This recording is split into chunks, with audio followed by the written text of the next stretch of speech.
KDFS 가족의 안전과 행복을 위한 안전TV. 여러분, 안녕하세요. 얼마나 수고 많으세요. 오늘은 KDFS 사원을 위한 미니 특강 23번째 시간인데요. 직장 내 괴롭힘 방지 대책을 함께 공부하겠습니다. 직장 내 괴롭힘, 있어서는 안 될 일이지만 미리 공부하는 것은 미리 예방 대책을 강구하기 위해서 공부하는 것입니다. 직장 내 괴롭힘에는 세 가지 구성 요건이 있습니다. 첫 번째로 이 직장에서의 지위, 관계의 우위를 이용하는 것입니다. 관계의 우위에는 직위상 우위만 문제되는 것이 아니고요. 근무 기간이나 숙련도, 이 다수의 집단의 힘을 이용하는 것도 문제될 수 있습니다. 두 번째로는 업무상 적정 범위를 넘었는지가 중요합니다. 조직을 이끄는 리더가 이런 과제가 부여되었다. 우리 제대로 수행하자. 잘해서 1등 해보자. 파이팅! 이런 것은 업무상 적정 범위에 해당됩니다. 업무와 무관하게 특정인을 미워하고 괴롭힌다면 문제될 수 있습니다. 세 번째로는 신체적, 정신적 고통을 주거나 근무 환경을 악화시켰을 때 문제가 됩니다. 업무와 무관하게 신체적인 고통을 준다든지 정신적으로 고통을 주거나 근무 환경을 악화시켰을 때 문제가 됩니다. 다음에는 직장 내 괴롭힘 유형을 진단해 보겠습니다. 첫 번째로는 신체적 괴롭힘이 문제입니다. 어떤 이유로도 폭행은 안 됩니다. 이거 동물들이나 하는 짓을 지성인들이 모인 직장에서 폭행은 절대로 있을 수 없는 일입니다. 그리고 위협적인 태도를 보여서도 안 됩니다. 구성원 간에 신뢰가 무너집니다. 두 번째로는 정신적으로 괴롭히는 것은 절대로 안 됩니다. 협박을 하거나 모욕을 주거나 심한 폭언을 하는 것은 신체적으로 괴롭히는 것보다 마음의 상처가 더 심하고 오래 갑니다. 네 번째로 혐오감이나 이런 걸 유발해서는 안 됩니다. 성차별적으로 괴롭히거나 동료와 소통을 제한하는 것도 안 될 일이고요.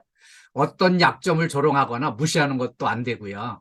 지나치게 개인사에 관여하는 것도 절대로 안 됩니다. 다음에는 직장 내 괴롭힘으로 인한 피해를 알아보겠습니다. 첫째로 업무 효율성이 저하됩니다.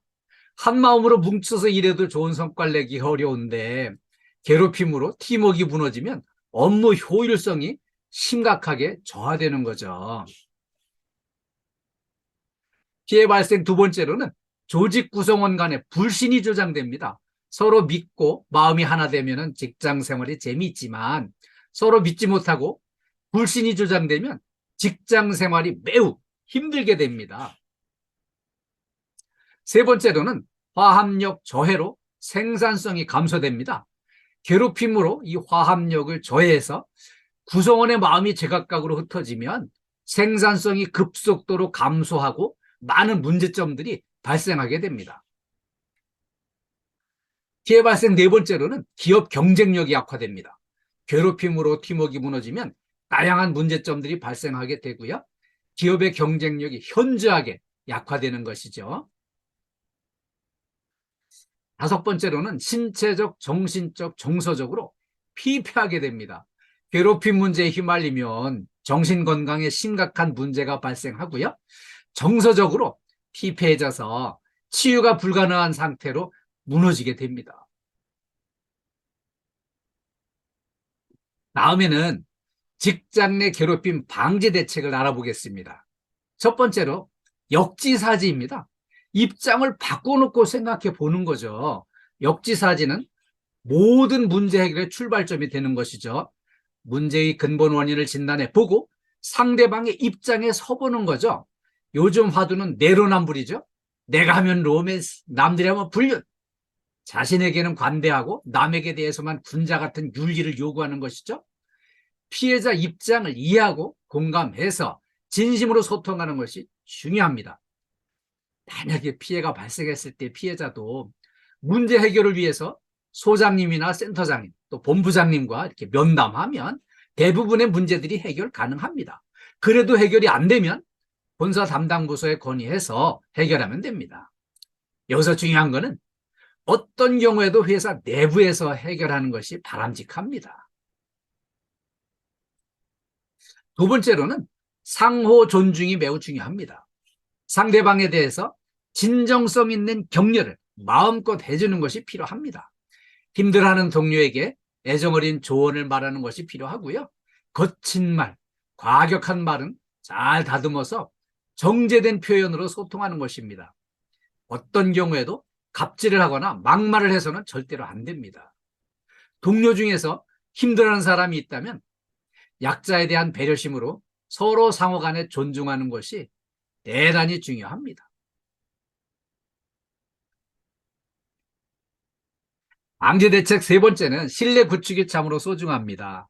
우리 일터 안에서 괴롭히는 위험 요인이 없는지 미리 살피고 점검해야 되겠습니다.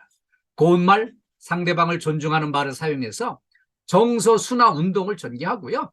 밝고 따뜻한 문화를 조성해야 되겠습니다. 동료를 바라보는 눈에 안경의 색깔이 미움과 의심의 안경을 벗어버리고요. 무슨 말을 하든지 예쁘고 좋은 뜻으로 받아들이는 건강한 색깔의 안경을 사용합시다. 거리감이 생기기 전에 내가 먼저 마음을 열고 다가가서 해맑은 미소와 따뜻한 격려의 말로 좋은 관계를 만들어 나가면 직장 천국을 만들어서 이 행복한 일터에서 일하게 됩니다. 직장 내 괴롭힘 없는 행복한 일터, 우리 함께 만들어 나아갑시다. KDF에서 가족 모두의 안전과 행복을 기원합니다. 여러분 사랑합니다. 끝까지 시청해주셔서 감사합니다. 구독과 좋아요, 알림 설정은 사랑입니다.